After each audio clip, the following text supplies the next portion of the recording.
سورۃ مومن، اس کا آغاز آپ دیکھیں، یہ صورت حامیم سے شروع ہوتی ہے۔ اس کی فضیلت کے بارے میں کہا جاتا ہے، ابن مسعود رضی اللہ عنہ فرماتے ہیں حامیم والی صورت قرآن کا دامن ہے۔ ابن عباس رضی اللہ عنہ فرماتے ہیں ہر چیز کا مغز جوہر ہوتا ہے، قرآن کا مغز حامیم والی صورتیں ہیں۔ ناصر بن قدام کہتے ہیں اس صورتیں دلنے کہلاتی ہیں۔ عبداللہ کہتے ہیں قرآن کی مثال یوں سمجھو جیسے کوئی شخص اپنے اور اپنے بال بچوں کے لیے کسی اچھی جگہ کی تلاش میں، پھر یہ اسی جستجو میں کسی ایسے مقام پہ پہنچ جاتا ہے جہاں معلوم ہوتا ہے کہ ابھی ابھی بارش ہوئی ہے، پھر یہ کچھ اور آگے بڑھتا ہے تو اسے ایک گلزار بہار نظر آتا ہے، یہ ٹھٹک کر رہ جاتا ہے۔ پہلی جو جگہ دیکھی تھی اس پر تو تعجب تھا ہی، مگر یہ باغ دیکھ کر تو تعجب میں ڈوب جاتا ہے۔ پھر اسے بتایا جاتا ہے کہ پہلی جگہ قرآن کی عظمت کی مثال ہے اور یہ باغ اور بہار قرآن کی حامیم والی صورتیں ہیں۔ ابن مسعود رضی اللہ عنہ فرماتے ہیں جب میں حامیم والی صورتیں شروع کرتا ہوں تو گویا باغوں میں داخل ہو کر ان کی بہاریں لوٹنے لگتا ہوں۔ ایک شخص نے دیکھا ابو درداء رضی اللہ عنہ مسجد بنا رہے ہیں، پوچھا کیا کر رہے ہو؟ بولے حامیم کی برکت سے مسجد بنا رہا ہوں، ہو سکتا ہے وہی مسجد ہو جو ان کے نام سے دمشق کے قلعے میں ان کی اور حامیم کی برکت سے ابھی تک محفوظ ہے، واللہ اعلم۔ تو بہت زیادہ ان کی فضیلتیں ہمیں ملتی ہیں۔ بسم اللہ الرحمن الرحیم۔ حامیم تنزیل الکتاب من اللہ العزیز العلیم غافر الذنب وقابل التوب شدید العقاب ذی الطول لا الہ الا ہوا الیہ المصیر۔ شروع اللہ کے نام سے جو بڑا مہربان نہایت رحم کرنے والا ہے۔ حامیم حروف مقطعات، معنی اللہ جانتا ہے۔ یہ غالب اور عالم علم والی کی طرف سے اتاری ہوئی ہے، کتاب ہے جو گناہ بخشنے والا، توبہ قبول کرنے والا، سخت سزا دینے والا، بڑی نعمتوں والا ہے۔ اس کے سوا کوئی معبود نہیں، اس کی طرف لوٹ کر ہم نے جانا ہے۔ قرآن اللہ کی کتاب ہے، اس میں کوئی شک نہیں۔ یہ بڑی عزت والا قرآن ہے، کسی کو اس کے بارے میں کسی قسم کا کوئی شک والا تصور ہونا بھی نہیں چاہیے۔ کوئی چیز اس کے علم سے پوشیدہ نہیں، چاہے وہ چونٹی ہو، خواہ کتنی پردوں میں چھپی ہو۔ اور یہاں اللہ تعالیٰ نے کیا فرمایا؟ توبہ قبول کرتا ہوں، جھکنے والے کے ماضی کے گناہ بخش دیتا ہوں، مستقبل میں توبہ کرنے والے کو بھی میں معاف کرتا ہوں، سرکش انسان کو جو دنیاوی زندگی میں کی محبت میں بھٹکا ہوا ہے پکڑ بھی لیتا ہوں۔ سورۃ ہجر میں نبی کریم صلی اللہ علیہ وسلم کو مخاطب کر کے اللہ نے فرمایا نبی عبادی، آپ میرے بندوں کو خبر کر دیں کہ میں ہی گناہ بخشنے والا اور انتہائی مہربان ہوں، اور میرا ہی عذاب سخت دردناک ہے۔ قرآن میں اکثر یہ دو باتیں ملی جلی آتی ہیں تاکہ انسان کے دل میں امیدوں کے ساتھ ساتھ اللہ کا خوف بھی رہے۔ فرمایا اللہ بڑا احسان اور کرم والا ہے، یعنی اپنے بندوں سے کثرت سے احسانات سے پیش آتا رہتا ہے، اور بندے اس کی کسی ایک نعمت کے شکر سے بھی سبکدوش نہیں ہو سکتے۔ اللہ بہت بھلائیوں والا اور بہت ہی خیر و برکت والا ہے۔ ما یجادل فی آیات اللہ الا الذین کفروا ولا یغرک تقلبهم فی البلاد۔ اللہ کے ہاتھوں میں کافر ہی جھگڑتے ہیں اور ان کا شہروں میں آنا جانا آپ کو دھوکے میں نہ ڈالیں۔ ان سے پہلے قوم نوح نے اور ان کے بعد والی جماعتوں نے بھی نبیوں کو جھٹلایا، اور ہر قوم نے اپنے رسول کو پکڑنا چاہا تھا اور ان سے باطل لوگوں کے ساتھ جھگڑتے تھے تاکہ اس کو حق کو مٹا دے۔ آخر میں نے انہیں پکڑ لیا، میرا عذاب کیسا رہا۔ اسی طرح کافروں پر آپ کے رب کی بات واجب ہو چکی کہ وہ جہنمی ہیں۔ یہاں بتایا جا رہا ہے کہ گزشتہ قوموں پر عذاب واجب ہو چکا تھا، اسی طرح ان جھٹلانے والوں پہ بھی بدرجہ اولا واجب ہو چکا ہے اور ان قریب تباہی آنے والی ہے۔ جب یہ آپ کو نہیں مانتے تو کسی نبی کو بھی نہیں مانتے، کیونکہ سب کی پکار ایک ہی ہے، اس لیے عذاب کے مستحق قرار پائیں گے اور تباہی ان کے سروں پہ منڈلا رہی ہے۔ الذین یحملون العرش ومن حولہ یسبحون بحمد ربہم وَيُؤْمِنُونَ بِهِ وَيَسْتَغْفِرُونَ لِلَّذِينَ آمَنُوا رَبَّنَا وَسِعْتَ كُلَّ شَيْءٍ رَحْمَةً وَعِلْمًا فَاغْفِرْ لِلَّذِينَ تَابُوا وَاتَّبَعُوا سَبِيلَكَ وَقِهِمْ عَذَابَ الْجَحِيمِ۔ جو فرشتے عرش اٹھاتے ہیں اور عرش کے آس پاس ہیں وہ اپنے رب کی تعریف کے ساتھ ساتھ اس کی پاکیزگیاں بیان کر رہے ہیں اور اس کے آگے جھکے ہوئے مومنوں کے لیے دعائیں مغفرت کر رہی کہ اے میرے رب، تیری رحمت اور تیرا علم ہر چیز سے زیادہ وسیع ہے۔ اے اللہ انہیں معاف فرما جنہوں نے توبہ کر لی، تیری راہ کی پیروی قبول کر لی، انہیں جہنم کے عذاب سے بچا۔ اے ہمارے رب انہیں پختگی والی جنتوں میں داخل فرما جن کا تو نے ان سے وعدہ فرمایا، انہیں بھی جن کی بھی باپوں، بیویوں اور اولادوں میں سے اس کے لائق ہے یقیناً تو ہی بڑی عزت والا، بڑی حکمت والا، جنہیں تو برائیوں سے بچا لے گا، ان پر تیری بڑی مہربانی ہوگی، بڑی کامیابی ہے۔ یا عرش اٹھانے والے فرشتوں کا ذکر ہے، عرش اٹھانے والے مقرب فرشتوں پر، عرش کے آس پاس والے مقرب فرشتوں کا بیان ہے کہ وہ اللہ کی حمد و ثنا بیان کرتے ہیں، ہر وقت اقرار کرتے رہتے ہیں کہ اللہ کی ذات اقدس تمام عیبوں، تمام کمیوں، تمام برائیوں سے بری ہے، اور تمام کمال والی خوبیاں اس میں ہیں، اور ہر طرح کی پاکی اور بڑائی اسی کو زیبا ہے۔ یہ مقرب فرشتے بھی اللہ کے آگے سرنگو اور ذلیل، یعنی جھکے ہوئے ہیں، اس کی عزت کے مقابلے میں کچھ بھی نہیں۔ یہ فرشتے مسلمانوں کے لیے جو اللہ پر غائبانہ ایمان رکھتے ہیں، اللہ سے مغفرت کی دعائیں مانگتے رہتے ہیں۔ جب کوئی مسلمان دور سے اپنے بھائی کے لیے دعائیں خیر مانگتا ہے تو اس پر آمین کہتے ہیں۔ رحمۃ اللہ علیہ صلی اللہ علیہ وسلم نے فرمایا، جب کوئی مسلمان اپنے کسی بھائی کے لیے دور سے دعائیں خیر مانگتا ہے، فرشتہ آمین کہتا ہے اور کہتا ہے یہی بھلائی تجھے بھی نصیب ہو۔ بعض روایتوں سے پتہ چلتا ہے کہ اس وقت عرش اٹھانے والے فرشتے 4 ہیں، ہاں قیامت کے دن 8 ہوں گے۔ بعض روایتوں میں یہ بھی معلوم ہے کہ اب بھی عرش اٹھانے والے فرشتے 8 ہی ہیں۔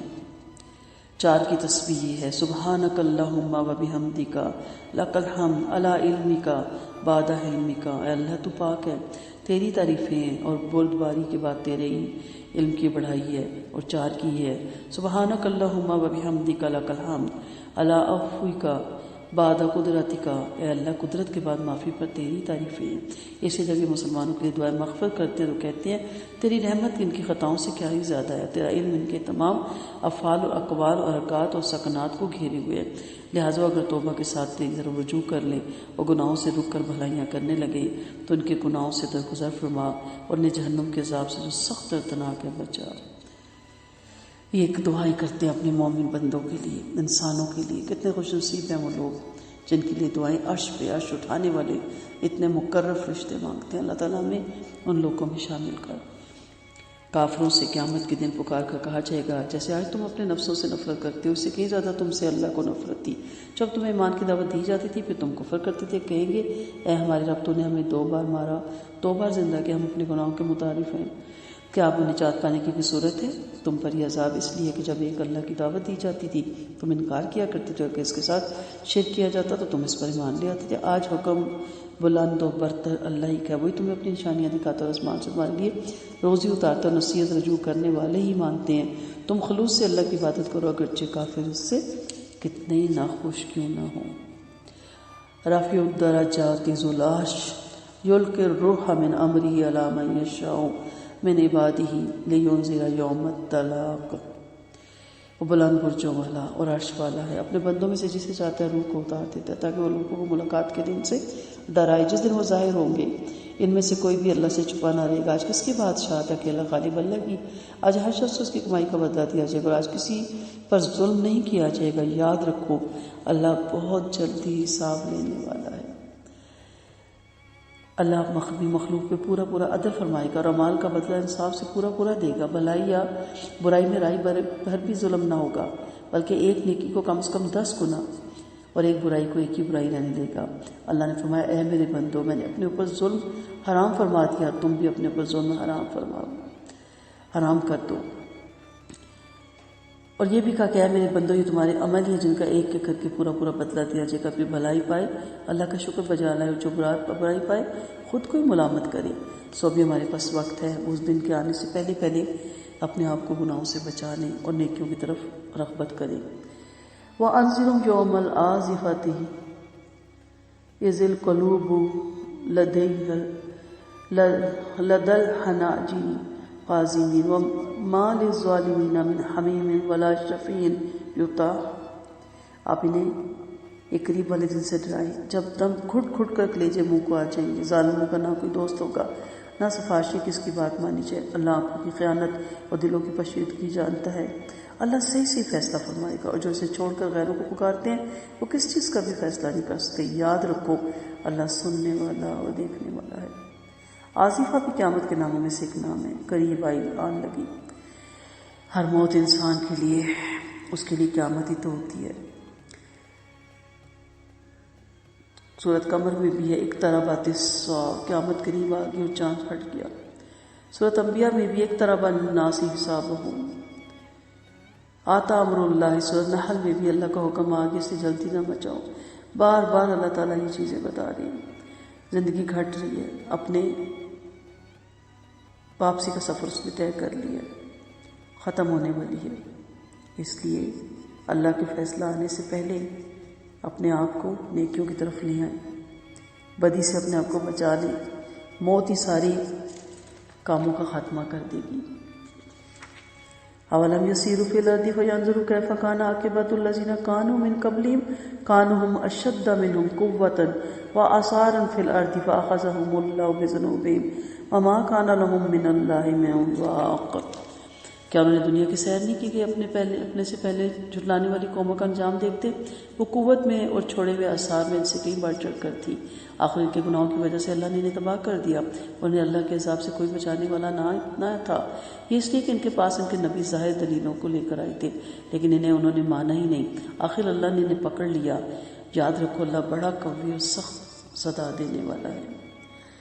یقین مانو ہم نے موسیٰ کو فرعون، حامان اور قارون کی طرف اپنی نشانیوں کی اور ظاہری غلبے کے ساتھ بھیجا۔ انہوں نے کہا یہ جادوگر ہے اور جھوٹا ہے۔ پھر جب وہ ان کے پاس ہمارے پاس سے حق لائے تو انہوں نے کہا جو اس پر ایمان لے آئے اس کے بیٹوں کو قتل کر ڈالو اور بیٹیوں کو زندہ چھوڑ دو، کافروں کا مکر برباد ہو کے ہی رہتا ہے۔ فرعون بولا مجھے موسیٰ کو قتل کرنے دو، اسے اپنے رب کو بلا لینا چاہیے۔ مجھے موسیٰ سے ڈر ہے کہ موسیٰ تمہارا دین بدل ڈالے گا، ملک میں فساد مچائے گا۔ موسیٰ بولے میں تو ہر مغرور سے جس کا جزا کے دن پر ایمان نہیں، اپنے اور تمہارے رب کی پناہ لیتا ہوں۔ پہلے پارے سے ہم یہ واقعہ سنتے آ رہے ہیں فرعون کا اور موسیٰ علیہ السلام کا۔ یہودی موسیٰ علیہ السلام کے امتی ہیں، اور انہیں بڑا مان تھا اپنے موسیٰ علیہ السلام کے امتی ہونے میں۔ بار بار یہ واقعہ بتا کے انہیں بتایا جا رہا ہے کہ موسیٰ علیہ السلام بھی توحیدی کا پیغام لے کے آئے تھے، اور موسیٰ علیہ السلام کو بھی اسی طرح قوم نے جھٹلایا اور قوم نے ستایا تھا۔ آج یہ نبی بھی آئے ہیں، نبی کریم صلی اللہ علیہ وسلم، اور آج ان کو آپ نہیں مانتے۔ رحمت العالمین صلی اللہ علیہ وسلم کو جب کسی قوم کا ڈر ہوتا تو یہ دعا مانگتے، اللہم انا نعوذ بک من شرورہم ونعوذ بک فی نحورہم، یعنی اے اللہ ہم ان کی برائیوں سے تیری پناہ مانگتے ہیں اور تجھ سے ان کے سینوں کے مقابلے میں لاتے ہیں۔ وقال رجل مومن من آل فرعون یکتم ایمانہ اتقتلون رجلا ان یقول ربی اللہ وقد جاءکم بالبینات من ربکم وان یکن کاذبا فعلیہ کاذبہ وان یکن صادقا یصبکم بعض الذی یعدکم ان اللہ لا یہدی من ہوا مسرف کذاب۔ آل فرعون کا ایک مومن شخص جو اپنا ایمان چھپائے ہوئے تھا بولا کیا تم ایک ایسے شخص کو قتل کر دو گے جو یہ کہتا ہے کہ میرا رب اللہ ہے اور تمہارے پاس اپنے رب کے پاس سے روشن دلیلیں بھی لے کر آئے؟ اگر وہ جھوٹ ہے تو اسی پر اس کے جھوٹ کا وبال ہے، اور اگر سچا تو جس عذاب کو تم سے وعدہ کرتا ہے تمہیں پہنچ کر دے گا۔ یاد رکھو اللہ جھوٹوں کو اور حد سے گزرنے والوں کو کامیاب نہیں فرماتا۔ اے قوم آج میں تمہاری بادشاہت ہے اور تم اس ملک میں سابق اقتدار ہو، پھر اگر ہم پر اللہ کا عذاب آ جائے تو کون تمہاری مدد کرے گا؟ فرعون نے جواب دیا میں تمہیں وہی دکھاتا ہوں جو خود دیکھتا ہوں، اور میں تمہاری اصلاح کی طرف رہنمائی کرتا ہوں جو ہدایت والی ہے۔ سیاق سے صاف ظاہر ہے کہ مومن قبطی تھا اور فرعون کے خاندان کا تھا، اور فرعون کا چچا زاد بھائی بھی ایک روایت میں پتہ چلتا ہے۔ یہ شخص موسیٰ علیہ السلام کے ساتھ نجات پا گیا کیونکہ فرعون اس کی بات سے متاثر ہوا اور وہ غور و فکر کے بعد قتل موسیٰ سے باز رہا۔ لیکن اگر اسرائیلی ہوتا تو فرعون اس کے کہنے سننے سے کیوں اس کی بات مانتا، بلکہ موسیٰ کے ساتھ اسے بھی سزا دیتا۔ ابن عباس فرماتے ہیں موسیٰ پر قبطیوں میں سے سوائے اس شخص کے کسی نے جس نے کہا تھا سردار آپ کے قتل کا ارادہ کرے آپ یہاں سے بھاگ جائیں، میں آپ سے ہمدردی کے طور پہ کہہ رہا ہوں فرعون کی بیوی کے اور کوئی ایمان نہیں لایا۔ ابن حاتم کی روایت ہے۔ یہ مسلمان تھے اور اپنی قوم سے ایمان چھپائے ہوئے تھے۔ جب فرعون نے دربار میں کہا مجھے موسیٰ کو قتل کرنے تو ان کی ایمانی غیرت جوش میں آئی اور اللہ کی رضا کے لیے فرعون سے یہ بات کی کہ سب سے بڑا جہاد ظلم بادشاہ کے سامنے حق بات کہنا ہے۔ قبطی مومن کی حق گوئی۔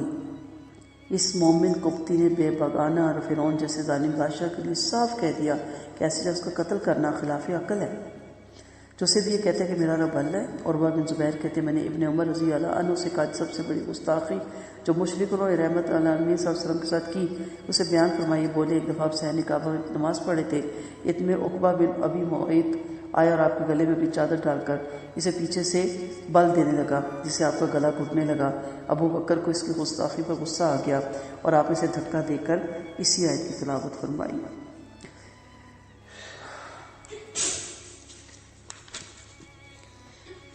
مومن نے کہا بھائیو مجھے اندیشہ کہ تم پر دیگر قوموں والا جیسے والا دن نہ آ جائے اور قوم نوح کی عادیوں کی سمودیوں کی اور ان کے بعد والی قوموں کی طرح تمہاری حالت نہ ہو جائے، اور اللہ بندوں پر ظلم نہیں چاہتا۔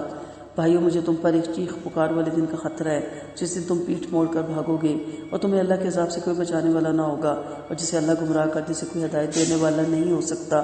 دیکھو اس سے پہلے تمہارے پاس یوسف واضح دلیلیں لے کر آئے تھے، تم ان کی طرف سے بھی جس حق کو وہ لے کر آئے تھے اس میں برابر شک کرتے رہے۔ آخر جب وہ فوت ہو گئے تو تم نے کہا اللہ ان کے بعد کوئی رسول مبعوث نہیں فرمائے گا۔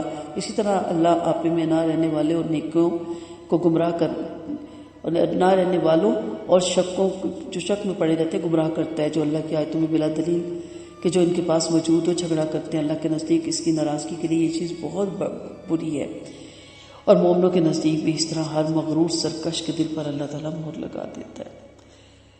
یوم التناد قیامت کا دن ہے، اس لیے حدیث سے سور میں بھی جب زمین میں بھوچال آ جائے گا اور وہ زور زور سے ہلے گی اور قطرے سے قطرہ پھٹ جائے گا تو لوگ بھاگیں گے، ایک دوسرے کو پکاریں گے، یا معشر الجن والانس، سورۃ رحمان میں آتا ہے انسان اور جنوں اگر تم زمین اور آسمان کے کناروں سے بھاگ سکتے ہو تو بھاگ جاؤ، طاقت ہی کے ساتھ بھاگ سکتے ہو، یعنی بھاگنا تمہاری بس کا نہیں۔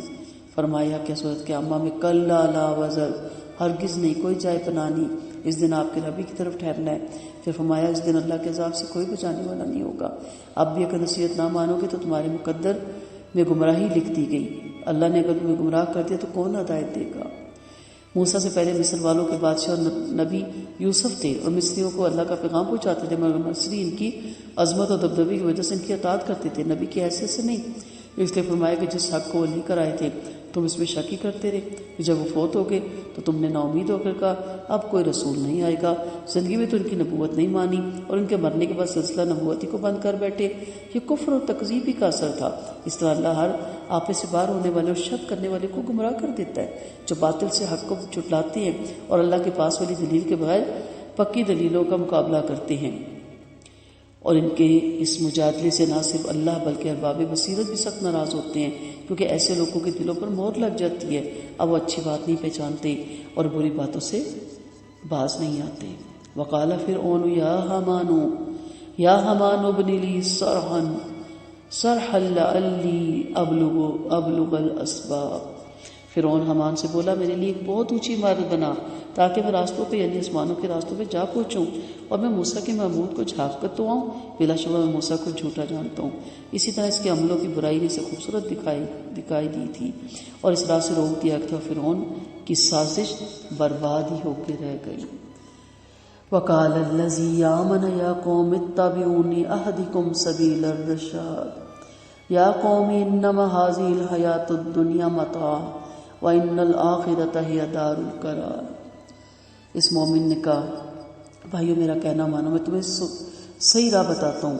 عزیزو اس دنیاوی زندگی سے صرف چند دن فائدہ اٹھانا ہے، یاد رکھو آخرت ہی دار القرار ہے، جس نے برائی کی سے برابر بدلہ ملے گا، اور جس مرد یا عورت نے ایمان لا کر نیک عمل کیے وہ جنت میں جائے گا جہاں انہیں بے حساب روزی ملے گی۔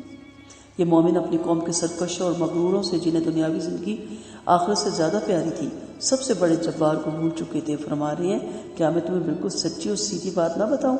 بشرطیہ تم میری بات پر عمل بھی کرو۔ فرعون نے تم سے جھوٹ بولا ہے، اس کی بات بالکل غلط ہے۔ ذرا سوچو، تم نے دنیاوی زندگی کو سب کچھ سمجھ رکھا ہے، حالانکہ یہ ناپائیدار ہے۔ انسان چند دن اس سے فائدہ اٹھا لیتا ہے پھر مر جاتا ہے۔ یہ کمبخت دنیا تمہیں اللہ کے رسول کی تصدیق سے روک رہی ہے۔ دیکھتے نہیں ہو کس طرح دیکھتے ہی دیکھتے دنیاوی زندگی ختم ہو جاتی ہے، بچہ جوان ہوتا ہے، بوڑھا ہوتا ہے، اور بوڑھا ہو کے قبر میں جا سوتا ہے، گزرا ہوا زمانہ ایک افسانہ بن جاتا ہے، ایک خواب لگتا ہے، اور اس کے بعد جب یہ آنکھ کھلے گی تو آخرت میں کھلے گی۔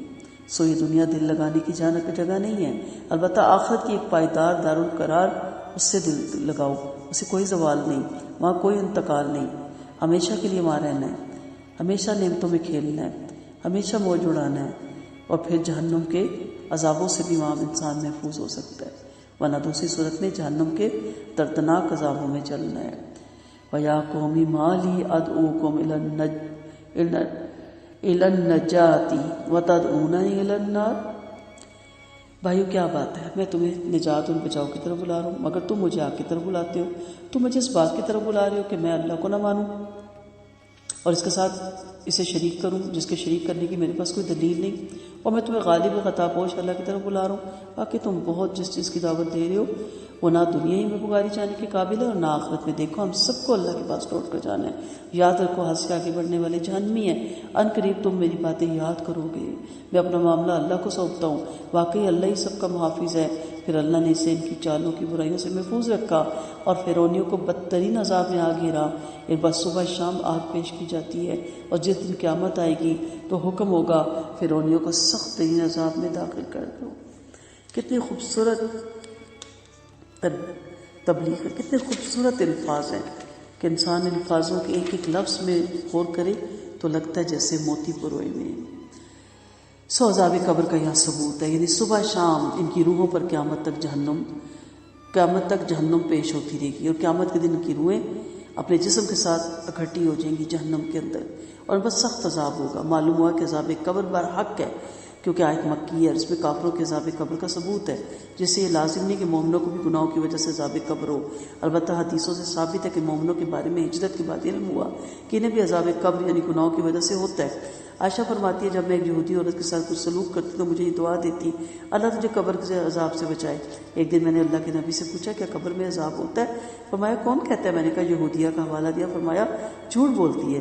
یہودی اکثر جھوٹی باتیں اللہ کی طرف منسوخ کرتے ہیں۔ قیامت سے پہلے عذاب نہیں۔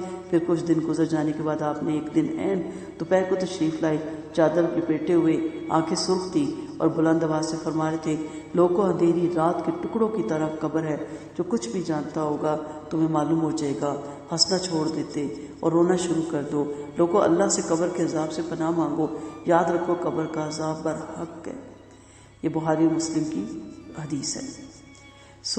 قبر کا عذاب ہے، اور فرعونیوں کے بارے میں یہاں ذکر ہے کہ فرعونیوں کو صبح شام آگ میں پیش کیا جاتا ہے، انہیں عذاب دیا جاتا ہے، اور پھر حشر کے میدان میں ان کو جہنم میں ڈالا جائے گا۔ نبی کریم صلی اللہ علیہ وسلم نے فرمایا جب کوئی مر جاتا ہے تو اس پر صبح شام اس کا ٹھکانہ پیش کیا جاتا ہے، اگر جنتی ہے تو جنت کا، ورنہ جہنم کا، اور کہا جاتا ہے یہ تیرا ٹھکانہ ہے، یہاں تک کہ اللہ اسے قیامت کے دن زندہ فرما دیں گے۔ استغفر اللہ۔ اور جب جہنم میں کافر ایک دوسرے سے جھگڑیں گے تو اتنا درجے والے بڑوں سے کہیں گے ہم تو تمہارے تابع تھے، پھر کیا تم ہم سے کچھ آگ ہٹا سکتے ہو؟ بڑے جواب دیں گے ہم سب بھی جہنم میں۔ بلا شبہ اللہ بندوں کے درمیان فیصلہ کر چکا، جہنمی جہنم کے محافظ فرشتوں سے کہیں گے کہ آپ اپنے رب سے دعا کرو کہ وہ کسی دن تو ہم سے عذاب ہلکا کر دے۔ فرشتے کہیں گے کیا تمہارے پاس تمہارے نبی معجزے لے کر نہیں آئے تھے؟ جہنمی کہیں گے ہاں آئے تھے۔ فرشتے کہیں گے تب تو تم خود ہی دعا کرو، اور کافروں کی دعا محض بے اثر ہوگی۔ یقین مانو ہم اپنے رسولوں کی اور مومنوں کی اس دنیاوی زندگی میں بھی مدد کرتے ہیں، اور اس دن بھی مدد کریں گے جس دن گواہ کھڑے ہوں گے، جس دن ظالموں کو ان کے عذر کچھ فائدہ نہ دیں گے اور ان پر پھٹکار پڑی ہوگی، اور ان کے لیے جہنم بڑا بدترین گھر ہے۔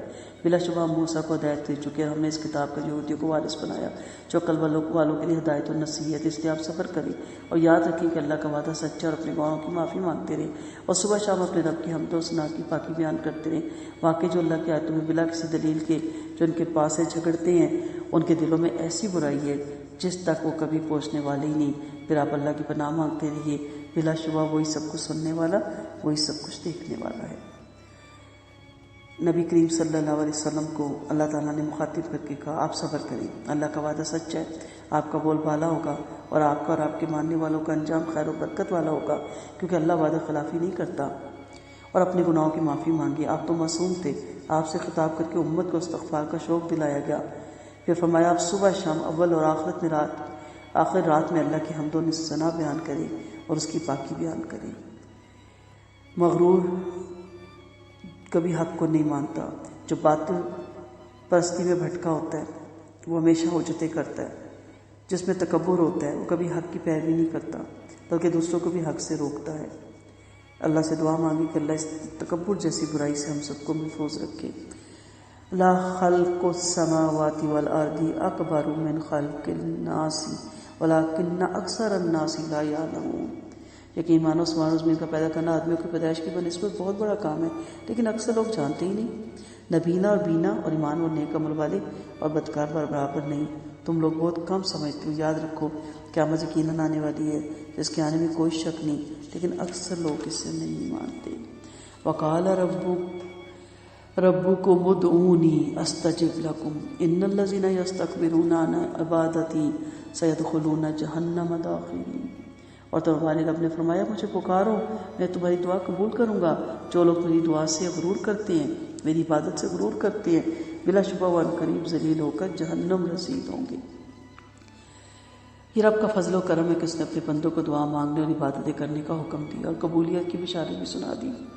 اللہ فرماتے ہیں 4 باتیں جن میں سے ایک میرے لیے اور ایک آپ کے لیے، ایک میرے اور آپ کے درمیان مشترک اور ایک میرے اور میرے بندے کے درمیان مشترک۔ میرے لیے یہ کہ میرے ساتھ کوئی چیز شریک نہ کی جائے، آپ کے لیے یہ کہ آپ نے جو نیکی کرے اس کا صلہ ضرور دیا جائے۔ میرے اور آپ کے درمیان مشترک یہ ہے کہ آپ دعا کریں میرے ذمہ قبول کرنے، اور میرے اور میرے بندوں کے درمیان مشترک یہ ہے کہ آپ جو بات اپنے لیے پسند فرمائیں وہی لوگوں کے لیے بھی پسند فرمائیں۔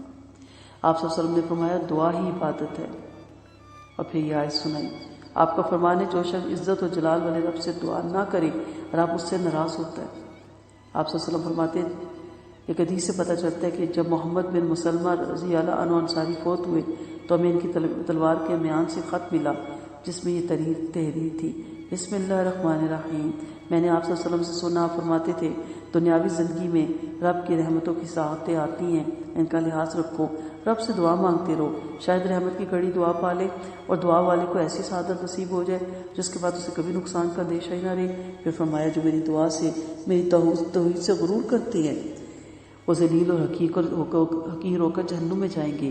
آپ صلی اللہ علیہ وسلم نے فرمایا قیامت کے دن مغرور چونٹیوں کی طرح چھوٹے چھوٹے ہوں گے اور اس قدر ذلیل ہوں گے کہ ہر چیز انہیں پامال کاری ہوگی جب تک کہ جہنم کے بولس نامی قید خانے میں بند نہ کر دیے جائیں۔ استغفر اللہ، جہاں آگوں کی آگ ہے جو انہیں چاروں طرف سے گھیر لے گی اور انہیں تینیت الخبال پینے کو ملے گا جو جہنمیوں کے زخموں کا دھوبن، پیپ، تھوک اور ریٹ وغیرہ ہے۔ استغفر اللہ، اتنا تکبر دنیا میں، اتنا غرور، اپنے آپ کو اتنی چیز سمجھنا، اور وہاں کیا مل رہا ہے، کس قدر بڑی سزا ہے۔ اللہ تعالیٰ ہم سب کو محفوظ رکھے، اللہ تعالیٰ ہم سب کو اپنی حفاظت میں رکھے، اور تکبر جیسی بیماری سے اللہ تعالیٰ ہم سب کی حفاظت فرمائے۔ انسان کیا ہے، انسان کی کیا اوقات ہے، لیکن انسان اپنے آپ کو کیا سمجھتا ہے اور کتنا غرور کرتا ہے، کتنا اس کو تکبر ہے اپنے بارے میں۔ اللہ تعالیٰ ہمارا حامی و ناصر ہو۔